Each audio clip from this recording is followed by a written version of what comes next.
தக்வா ஒரு முஸ்லிமின் உண்மையான அடையாளமாக பார்க்கப்படுகிறது என்றும் பார்ப்போம். இஸ்லாமிய வாழ்க்கையில் பல முக்கிய அம்சங்கள் உள்ளன. தொழுகை, நோன்பு, ஜக்காத். ஆனால் இவை அனைத்துக்கும் உயிர் கொடுப்பது தக்வாவாகும்.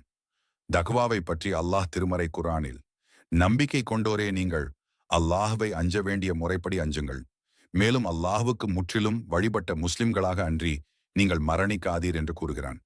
தக்வா என்பது நம்மை யாரும் பார்க்காத இடத்திலும் அல்லாஹ் நம்மை காண்கிறான் என்பதை உணர்ந்து வாழ்வது. இதன் முக்கிய அங்கம் நம் இதயத்தின் தூய்மை.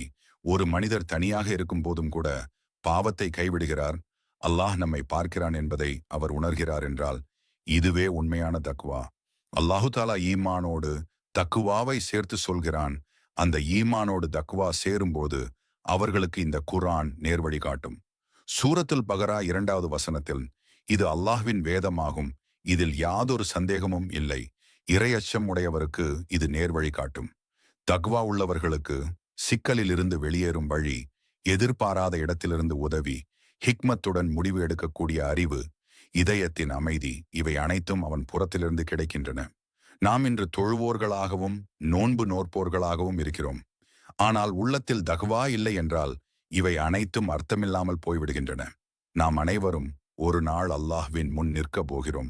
அந்த நாளில் நம் சொத்துக்கள், நம் பிள்ளைகள் நமக்கு எதுவும் பயன் தரப்போவதில்லை. அல்லாஹ் என்னை பார்க்கிறான், என்னுடைய செயல்களை கண்காணிக்கிறான், பதிவு செய்கிறான். என் உள்ளங்களில் உள்ள ரகசியங்களை அவன் அறிகிறான். அல்லாஹ்வுடைய அந்த உயர்வையும் அந்த மதிப்பையும் அந்த கம்பீரத்தையும் மனதிலே பதிய வைத்து அல்லாஹ்வை பயப்படுவது. நம்முடைய உள்ளத்தில் இறை அச்சம் எப்பொழுதும் நீங்காமல் இருக்க வேண்டும் என்று அல்லாஹூ தாலா விரும்புகிறான். நம் வாழ்க்கை முறையை மாற்ற வேண்டும் என்றால் தக்வாவுடன் வாழத் தொடங்குவோம். நம் செயல்களில் அல்லாஹ்வின் மீது பயம் கொண்டு செயல்படுவோம்.